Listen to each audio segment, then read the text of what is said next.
Welcome to my YouTube channel. তো দুর্গাপুজো আর মাত্র কিছুদিন বাকি। তো আজকেও আগের দিনের মতো দুর্গা মায়ের মুখ দিয়ে একটি নতুন রকম জুয়েলারি বানিয়ে দেখাবো। তোমরা যারা নতুন নতুন জুয়েলারি শিখতে চাইছো বা নতুন নতুন ভিডিও চাইছো, তাদের ক্ষেত্রে বলবো ভিডিওটি পুরো দেখো। অবশ্যই ভালো লাগলে একটি লাইক, শেয়ার, কমেন্ট এবং সাবস্ক্রাইব করে দিও।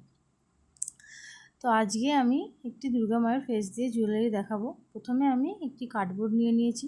কার্ডবোর্ডেতে কালো কালারের কাপড় লাগিয়ে নিয়েছি আঠার সাহায্যে। তো কালো কালারের কাপড় লাগানো হয়ে গেলে পেছন দিকটা আমি কাপড় লাগাবো না প্রথমে। তো এর পেছন দিকটা আমি পমপম লেস লাগিয়ে নিচ্ছি। পমপম লেস লাগিয়ে নেওয়ার পরেও আমি একটি কাপড়ের লেস লাগিয়ে নিয়েছি, একটি সাদা কালারের লেস লাগিয়ে নিয়েছি। তারপর আমি কালো কালারের কাপড়টা পেছন দিকে লাগিয়েছি ওর উপরে। ভালোভাবে ওই পমপম লেসটা এবং হচ্ছে যে কি সাদা লেসটা ভালোভাবে লাগাবে।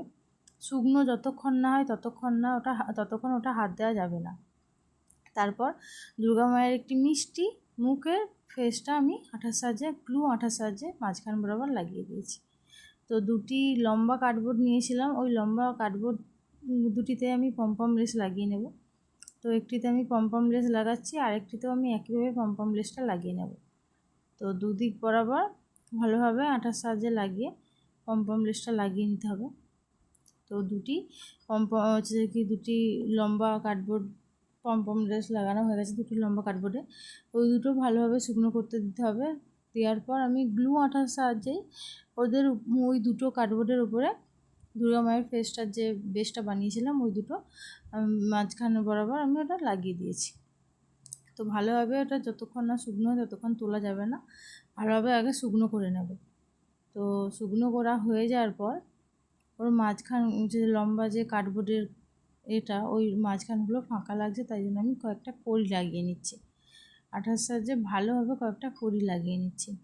তো কড়ি লাগানো হয়ে যাওয়ার পর ওটা শুকনো করতে দিয়ে দেবো। তারপর ওই লম্বা কার্ডবোর্ড দুটির মাথার দিক বরাবর দুটি ফুটো করে দুটো টার্সেল, কালো কালারের টার্সেল অ্যাড করে দিচ্ছি। তো আজকের জুয়েলারিটা মোটামুটি রেডি হয়ে গেল। এইভাবে আমি একটু অন্যরকম ইয়ারিংটা এর সেটেই বানিয়ে নেব। দুর্গা মায়ের জুয়েলারিগুলোতে আমি ইয়ারিংগুলো একদম হালকা হচ্ছে কি যে রাখছি, কারণ ভারী রাখছি না। জুয়েলারিগুলো যেহেতু ভারী হচ্ছে, হেভি হচ্ছে, তাই জন্য আমি ইয়ারিংগুলো খুব হালকা রাখছি। তো আগের দিনের ভিডিওটাও আমি একইভাবে ইয়ারিংটা খুব সিম্পল করেছিলাম। তো এইটাও একই রকম। দুটি কার্ডবোর্ড নিয়েছি, কার্ডবোর্ডে কালো কালারের কাপড় অ্যাড করে দিয়েছি। তারপর চার সাইডটা পমপম লেস লাগিয়ে নিচ্ছি। লেসটা লাগানো হয়ে যাওয়ার পর ওর মাথার দিক বরাবর একটু ফুটো করে জাম্পিং লাগিয়ে নিচ্ছি।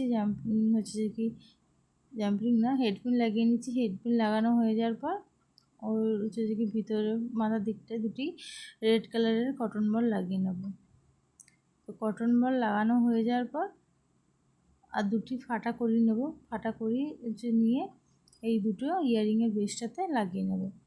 তো এইভাবে আমাদের মোটামুটি ইয়ারিংটাও রেডি হয়ে গেল। ইয়ারিংটাও খুব সুন্দর দেখতে লাগছে, খারাপ লাগছে না। তো আজকের ভিডিওটি রেডি হয়ে গেল আমার, মানে জুয়েলারি এবং ইয়ারিং দুটি রেডি হয়ে গেল। তো দুর্গা পুজো স্পেশাল এই জুয়েলারিটি কেমন লাগলো তোমাদের অবশ্যই কমেন্ট করে জানিও। এরকম নতুন নতুন ভিডিও দেখতে হলে কমেন্ট করো। টাটা।